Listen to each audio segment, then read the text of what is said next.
Good morning बच्चों, सत श्री अकाल। पिछली वीडियो विच असीं 10वीं क्लास गणित दे सिलेबस दे बारे डिस्कस कीता सी और अज असीं चैप्टर नंबर 1 वास्तविक संख्यावां शुरू कर रहे हां।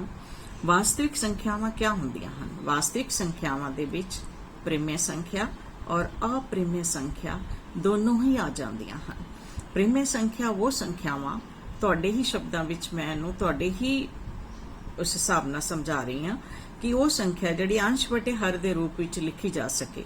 अंश और हर दोनों संपूर्ण अंक होण और हर जिहड़ा है तुहाडा 0 दे बराबर ना हो, वह प्रिमेय संख्या कहलांदियां हन।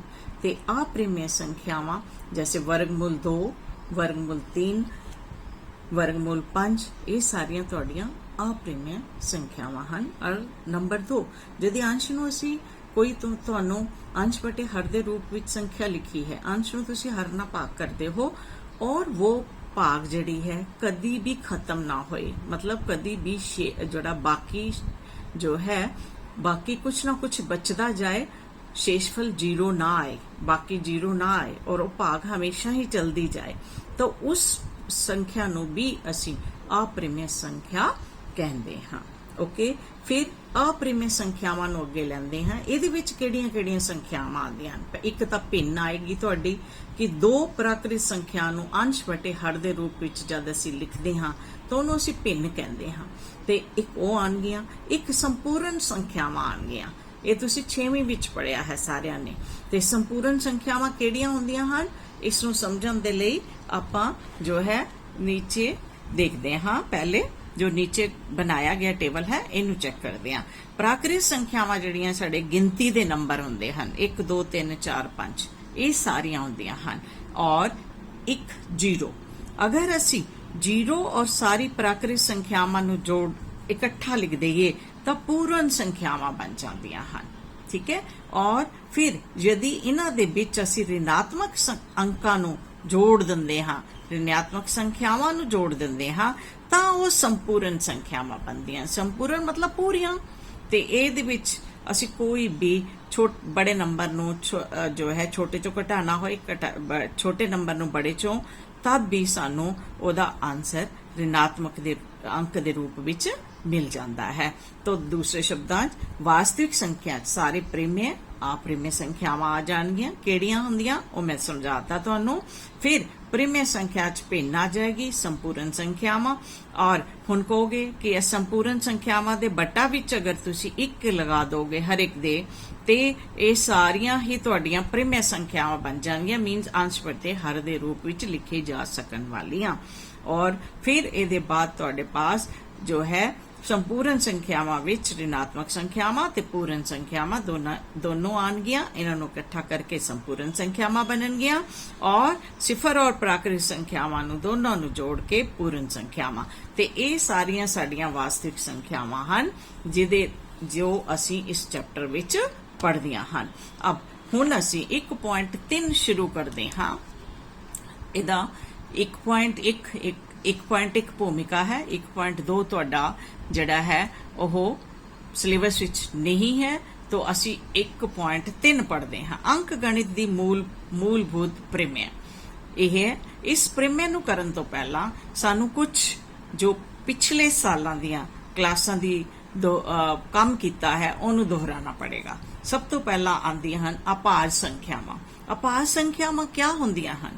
ਉਹ ਸਾਰੀਆਂ ਸੰਖਿਆਵਾਂ ਜਿਨ੍ਹਾਂ ਦੇ ਠੀਕ 2 ਗੁਣਨਖੰਡ ਹੋਣ, 1 ਅਤੇ ਸੰਖਿਆ ਆਪ, ਉਹਨਾਂ ਨੂੰ ਅਭਾज्य ਸੰਖਿਆਵਾਂ ਕਹਿੰਦੇ ਹਾਂ। ਉਦਾਹਰਨ ਦੇ ਲਈ ਐਗਜ਼ਾਮਪਲ 3 ਦੇ ਮੈਂ ਅਗਰ ਗੁਣਨਖੰਡ ਬਣਾਉਂਦੀ ਹਾਂ ਤਾਂ 1 ਗੁਣਾ 3, 7 ਦੇ ਬਣਾਉਂਦੀ ਹਾਂ ਤਾਂ 1 ਗੁਣਾ 7, 5 ਦੇ ਬਣਾਉਂਦੀ ਹਾਂ ਤਾਂ 1 ਗੁਣਾ 5। और 3 ਦੇ ਠੀਕ 2 ਗੁਣਨਖੰਡ ਹਨ, 1 ਅਤੇ 3। 7 ਦੇ ਠੀਕ ਗੁਣਨਖੰਡ 2 ਗੁਣਨਖੰਡ ਹਨ, 1 ਅਤੇ 7। 5 ਦੇ ਵੀ 2 ਹੀ ਗੁਣਨਖੰਡ ਹਨ, 1 ਅਤੇ 5। ਇਹਦੇ ਇਲਾਵਾ कोई तुहानू होर इन्हां दा गुणनखंड नहीं मिलेगा, इसलिए अभाज्य संख्यावां। दूसरे शब्दां च कह सकते हो तुसीं अभाज्य संख्यावां वो संख्यावां हुंदियां हन जो 1 दे नाल भाग होण ते अपने आप ना, उहदे इलावा किसी भी होर अंक ना वो कदे भाग ना होण। इहदे बाद तुहाडे कोल आंदा है भाज्य संख्यावां। वो संख्यावां ਜਿਨ੍ਹਾਂ ਦੇ 2 ਤੋਂ ਜ਼ਿਆਦਾ ਗੁਣਨਖੰਡ 2 ਤੋਂ ਵੱਧ ਗੁਣਨਖੰਡ ਬਣ ਜਾਂਦੇ ਹਨ ਉਹਨਾਂ ਨੂੰ ਅਸੀਂ ਜੋ ਹੈ ਭਾਜ ਸੰਖਿਆਵਾਂ ਕਹਿੰਦੇ ਹਾਂ। ਔਰ ਇਹਦਾ ਉਦਾਹਰਨ ਕਿਆ ਹੈ? ਜਿੱਦਾਂ ਮੈंने 6 ਦੇ ਗੁਣਨਖੰਡ ਬਣਾਏ 1 2 3 6 तो एक गुणनखंड 1 और 6 मतलब 1 और 6 संख्या खुद ਉਹਦੇ ਇਲਾਵਾ 2 ਹੋਰ ਗੁਣਨਖੰਡ ਹਨ 2 ਅਤੇ 3 ਤੇ ਇਹਦਾ ਮਤਲਬ 2 ਤੋਂ ਇਹਦੇ ਜ਼ਿਆਦਾ ਗੁਣਨਖੰਡ ਬਣ ਗਏ ਤੇ ਇਹ ਭਾਜ ਸੰਖਿਆ ਹੋਈ। 8 ਦੇ ਗੁਣਨਖੰਡ ਹਨ 1 2 4 8 ਮੇਰੇ ਪਾਸ 4 ਗੁਣਨਖੰਡ ਆ ਗਏ 8 ਦੇ तो ਅਸੀਂ ਕਹਿ ਸਕਦੇ ਹਾਂ ਕਿ ਇਹਦੇ 2 ਤੋਂ ਵੱਧ ਗੁਣਨਖੰਡ ਬਣ ਲਏ ਇਸ ਲਈ 8 ਔਰ 6 ਇਹ ਦੋਨੋਂ ਦੇ ਦੋਨੋਂ ਜਿਹੜੇ ਹੈ ਇਹ ਭਾਜ ਸੰਖਿਆਵਾਂ ਹਨ। ਇਹਦੇ ਬਾਅਦ ਅਸੀਂ ਜੋ ਹੈ ਦੇਖਦੇ ਹਾਂ ਗੁਣਨਖੰਡ ਕਹਿੰਦੇ ਕਿਹਨੂੰ ਹੈ ਕਿਉਂਕਿ ਜਦ ਤੱਕ ਆਪਾਂ ਇਹ ਛੋਟੀਆਂ ਟਰਮਸ ਨੂੰ ਜੋ ਹੈ ਅਸੀਂ ਪੂਰਾ ਕਲੀਅਰ ਨਹੀਂ ਕਰ ਲੈਂਦੇ ਅਸੀਂ ਕੁਐਸਚਨ ਨਹੀਂ ਕਰ ਪਾਵਾਂਗੇ। ਤੇ ਗੁਣਨਖੰਡ ਕੀ ਹੁੰਦਾ ਹੈ? ਉਹ ਸੰਖਿਆ ਜੋ ਦਿੱਤੀ ਗਈ ਸੰਖਿਆ ਨੂੰ ਪੂਰਾ ਭਾਗ ਕਰ ਦੇਵੇ। ਕੋਈ ਵੀ ਸੰਖਿਆ ਹੈ ਉਹਨੂੰ ਇੱਕ ਦਿੱਤੀ ਗਈ ਸੰਖਿਆ ਨੂੰ ਕੋਈ ਇੱਕ ਸੰਖਿਆ ਪੂਰਾ ਭਾਗ ਕਰੇ ਉਸ ਦਾ ਗੁਣਨਖੰਡ ਹੈ। ਇੱਕ ਸੰਖਿਆ ਦਾ ਗੁਣਨਖੰਡ ਉਸ ਦਾ ਪੂਰਾ ਭਾਜਕ ਹੁੰਦਾ ਹੈ। ਜਦ ਅਸੀਂ ਕਿਸੇ ਸੰਖਿਆ ਨੂੰ ਭਾਗ ਕਰਦੇ ਹਾਂ ਤੇ ਉਹ ਪੂਰਾ ਉਹਨੂੰ ਭਾਗ ਕਰ ਜਾਏਗਾ ਤਦ ਅਸੀਂ ਉਹਨੂੰ ਕਹਾਂਗੇ ਕਿ ਇਹ ਉਹਦਾ ਗੁਣਨਖੰਡ ਹੈ। ਹੁਣ ਅੱਗੇ ਸਾਡੇ ਕੋਲ ਜੋ ਹੈ ਉਹ ਗੁਣਨਖੰਡ ਰੁੱਖ ਵਿਧੀ ਹੈ।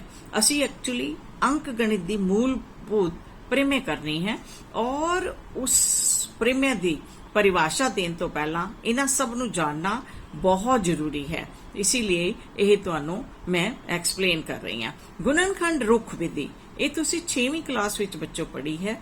गुणनखंड रुख विधि च क्या हुंदा है कि हर भाग विच दित्ती हुई जिहड़ी भाज संख्या नूं उह तों सब तो छोटे अभाज गुणनखंड ਅਤੇ ਦੂਜੇ ਗੁਣਨਖੰਡ ਦੇ ਰੂਪ ਵਿੱਚ ਉਦੋਂ ਤੱਕ ਲਿਖਦੇ ਹਾਂ ਜਦੋਂ ਤੱਕ ਉਸ ਦੇ ਸਾਰੇ ਅਭਾਜ ਗੁਣਨਖੰਡ ਨਹੀਂ ਮਿਲ ਜਾਂਦੇ।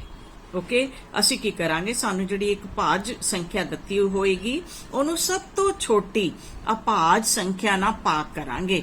ਭਾਗ ਕਰਨ ਦੇ ਨਾਲ ਇੱਕ ਤਾਂ ਤੁਹਾਨੂੰ ਮਿਲ ਗਈ ਸਭ ਤੋਂ ਛੋਟੀ ਅਭਾਜ ਸੰਖਿਆ ਦੂਸਰੀ ਜਿਹੜੀ ਸੰਖਿਆ ਮਿਲੇਗੀ ਭਾਗ ਕਰਕੇ ਤੁਹਾਡੇ ਉਹ ਤੁਹਾਨੂੰ ਮਿਲੇਗੀ ਭਾਜ।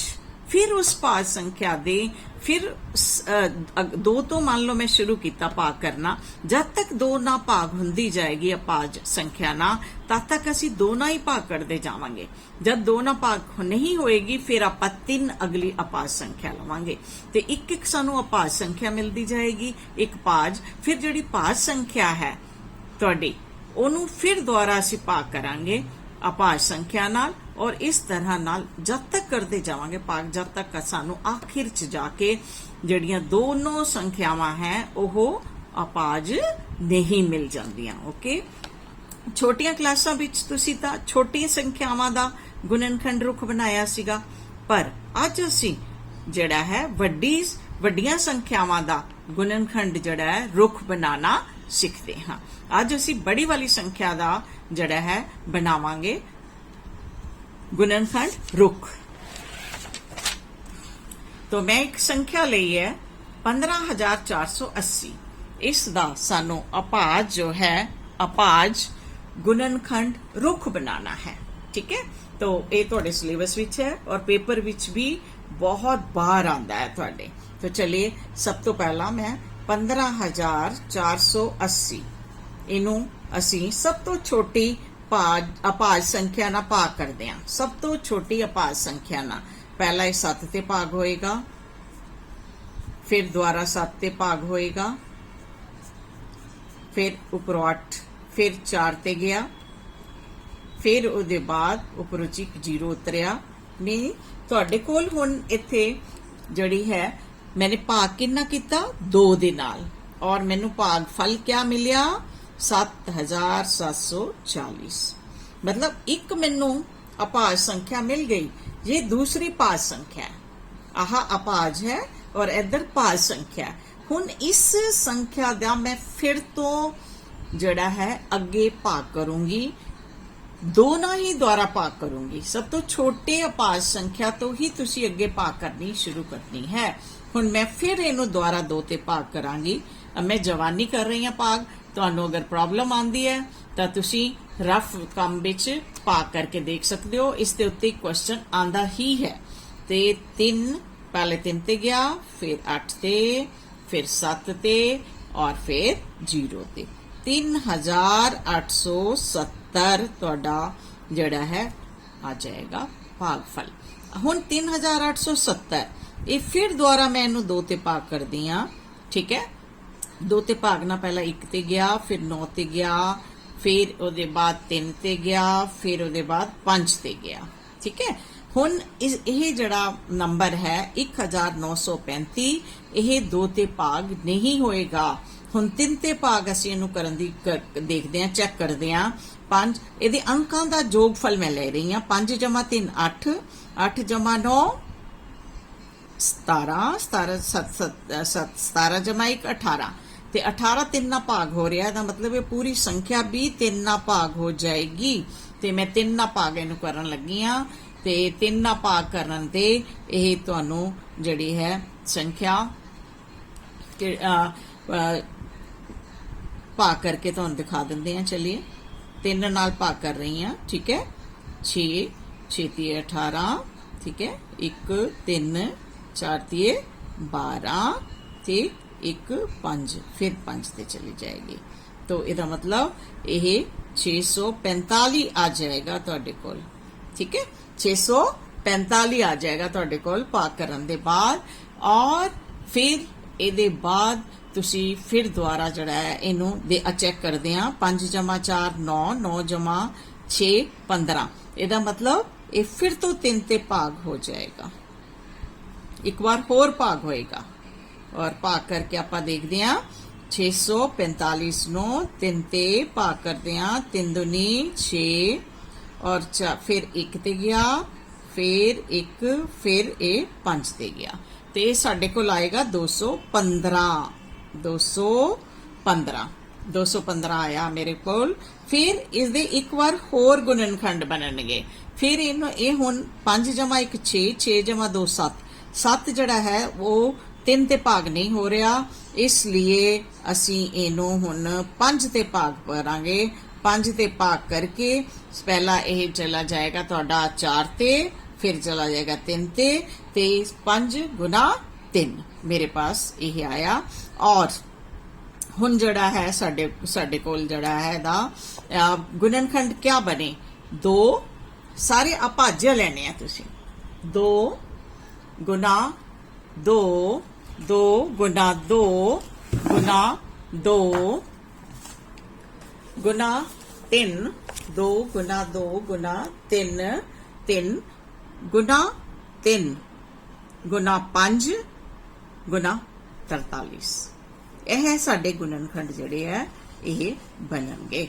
और इसनू आपां घात अंकी संकेतां विच अगर लिखीए तां साडा बनेगा 2 कितनी बार आया, 3 बार, 2 दी घात 3।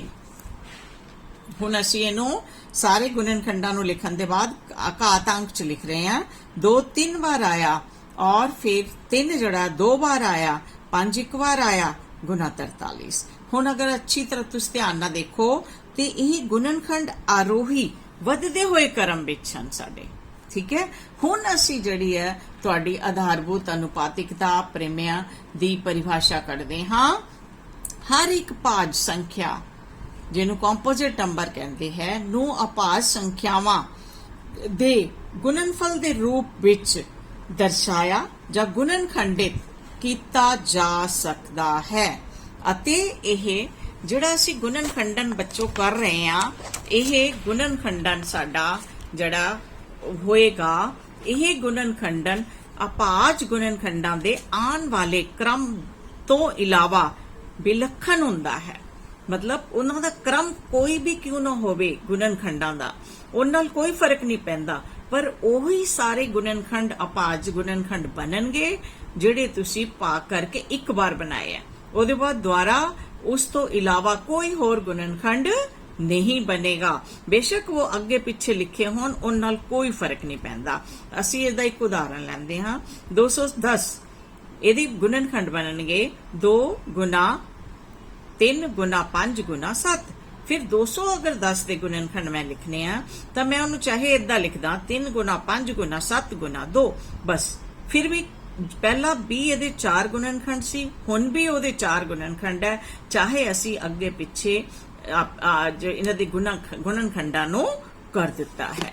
ठीक है, तो ये तुहाडी आधारभूत प्रमेय है जिन्हों तुसी याद करना है और बहुत बार इसका कथन लिखन नूं आ जाता है।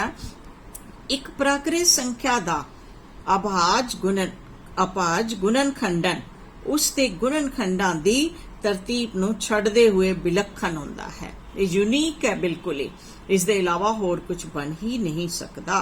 हुण तुसी कहोगे कि सानू अंक गणित दी मूलभूत जिहड़ी प्रमेय है ये क्यों कराई गई है।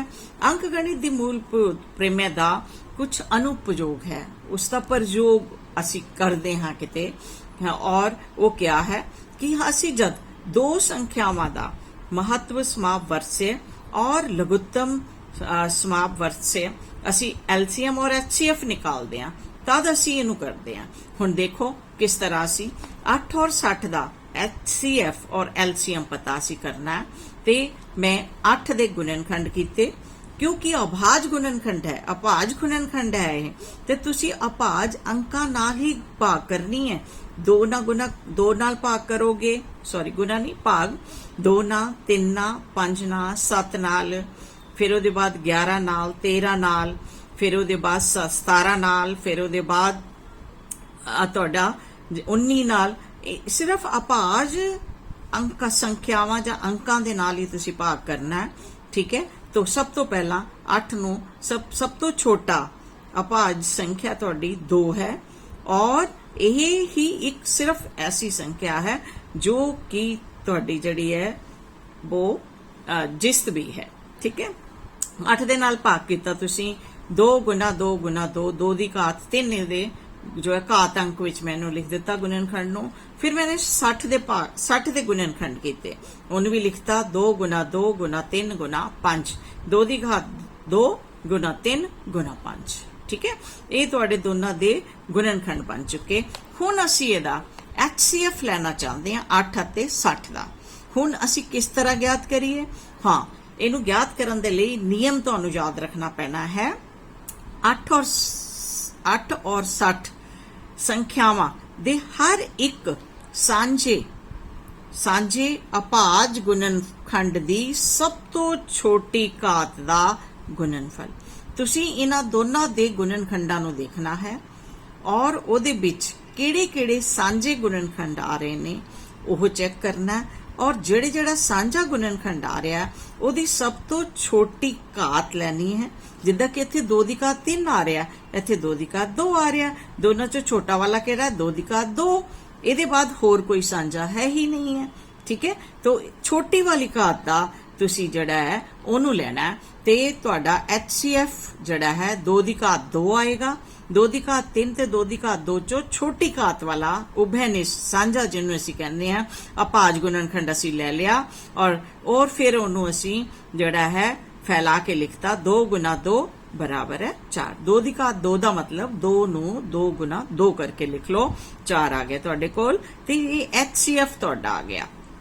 हुण असी इसी दोनों संख्यावां दा जो है LCM भी कढांगे ते LCM 8 और 60 दोनों संख्यावां दा क्या होएगा कि इन्हां दोनों संख्यावां विच ये तुहानूं नियम याद रखने पैणगे। आए हर एक अभाज गुणनखंड जिन्ने ਉਹਦੇ ਵਿੱਚ ਅਭਾਜ ਗੁਣਨਖੰਡ ਆਏ ਹੈ ਉਹਨਾਂ ਦੀ ਸਭ ਤੋਂ ਵੱਡੀ ਘਾਤ, ਸਭ ਤੋਂ ਵੱਡੀਆਂ ਘਾਤਾਂ ਤੁਸੀਂ ਲੈਣੀਆਂ ਹੈ ਉਹਨਾਂ ਦਾ ਗੁਣਨਖੰਡ, ਉਹਨਾਂ ਨੂੰ ਤੁਸੀਂ ਗੁਣਨਫਲ ਲੈਣਾ ਹੈ। ਉਹਨਾਂ ਘਾਤਾਂ ਵਾਲਿਆਂ ਗੁਣਨਖੰਡਾਂ ਦਾ ਤੁਸੀਂ ਗੁਣਨਫਲ ਲੈਣਾ। ਸੰਖਿਆਵਾਂ ਵਿੱਚ ਆਏ ਹੋਏ ਇੱਕ ਅਭਾਜ ਗੁਣਨਖੰਡ ਦੀ ਸਭ ਤੋਂ ਵੱਡੀ ਘਾਤਾਂ ਦਾ गुणनफल लेना है। इत्थे तुसी उही असी किता कि सब तो पहला 2 दी घात 2, 2 दी घात 3, इन्हां दोनां दे विच किहड़ा वाला जिहड़ा तुहाडा है वड्डी घात किहड़ी है? 2 दी घात 3 ते 2 दी घात 3 लिख दित्ती। फिर उहदे बाद बाकी गुणनखंड 3 और 5 बचे, इन्हां दोनों ने भी गुणा किया ते ओह साडे पास आ गया 120। ठीक है, तो इस तो असी अंक गणित की मूलभूत प्रमेय नूं लगाया जद ਤੇ ਸਾਨੂੰ ਪਤਾ ਚੱਲਿਆ 8 ਦੇ अभाज गुणनखंड 2 गुना 2 गुना 2 ही होंगे, इसके अलावा होर कोई नहीं हो सकता। 60 दे 2 गुना 2 गुना 3 गुना 5 ही होंगे, इसके अलावा कोई नहीं हो सकता। ये बिल्कुल ये अद्वितीय है, ठीक है। तो यही अपरिमेय असी इत्थे ला रहे हाँ। ते बाकी इहदे कुछ और क्वेश्चन भी हैं, वो असी मैं अगली वाली वीडियो विच देंगी। प्रैक्टिस दे लई जिहड़ा कि तुहाडे पेपर च बहुत बार क्वेश्चनस आंदे हन, ओह मैं क्वेश्चन 1-2 लिखे है। अभाज गुणनखंड रुख नूं पूरा करो। इत्थे x लिखिया, तो तुसीं इनू x दी मान ज्ञात करना है, इहदे च y दा मान ज्ञात करना है। तो जब अब तुसीं देखो, असीं शुरू करते हैं इत्थों लास्ट तो। 5 गुना 13 जिन्ना गुना करके आएगा वो y दा मान होएगा, ठीक है। जां तुहाडी मर्जी है, वो तां चाहे तुसीं 195 नूं 3 नाल भाग कर लो तां भी इत्थे तुहाडा ओही आ जाएगा, 65 ही आएगा। और फिर 195 नूं तुसीं जिहड़ा है 3 नाल गुना करोगे तो तुहानूं x दी वैल्यू आ जाएगी। 3 गुना 195 इन्हां नूं गुना करके तुहाडी आ जाएगी, और 5 गुना 13 ये तुहाडी 65 इत्थे आ जाएगी। तो इस तरह नाल जिथे जिथे उन्हां ने x y दी वैल्यू कड्ढण नूं कहा जांदा है, ये छोटा जिहा क्वेश्चन बिल्कुल 1 नंबर च ही आंदा है, ज़्यादा विच नहीं आंदा तुहानूं। फिर उहदे बाद दूसरा, 2 संख्यावां दे अभाज गुणनखंड 3 गुना 5 दी घात 2 ਅਤੇ 3 ਦੀ ਘਾਤ 2 ਗੁਣਾ 7 ਦੀ ਘਾਤ 2 ਹਨ। ਇਹਨਾਂ ਸੰਖਿਆਵਾਂ ਦਾ LCM ज्ञात करो। ਹੁਣੇ मैं ਤੁਹਾਨੂੰ ਦੱਸਿਆ LCM ਦੇ ਲਈ ਕਿ ਅਸੀਂ ਕੀ ਕਰਨਾ ਹੈ। HCF ਦੇ ਲਈ ਤਾਂ मैं ਤੁਹਾਨੂੰ ਦੱਸਿਆ ਸੀ ਕਿ ਜਿਹੜੇ ਉਭयनिष्ठ ਹੋਣਗੇ ਇਹਨਾਂ ਦੇ गुणनखंड, उभयनिष्ठ गुणनखंड, उन्हां दी छोटी घात तुसीं लैनी है, तो वो तो 3 हो गई। 3 दी घात 2 ते 3 दी घात 1 विचों 3 हो जाएगी। और जब LCM तुसीं ज्ञात करना है तो तुसीं 3 दी घात 1 और 3 दी घात 2 चों 3 दी घात 2 लेना है, गुना 5 दी घात 2 गुना 7 दी घात 2, वो तुहाडा आंसर आ जाएगा। तो अगली वीडियो विच मैं तुहानूं इसी दे LCM और HCF, अज तां असीं दो संख्यावां दा LCM HCF करना सीखिया। अगली वाली विच तुहानूं 3 संख्यावां दा LCM HCF और एक इहदा सूत्र है होर, ओह असीं करांगे।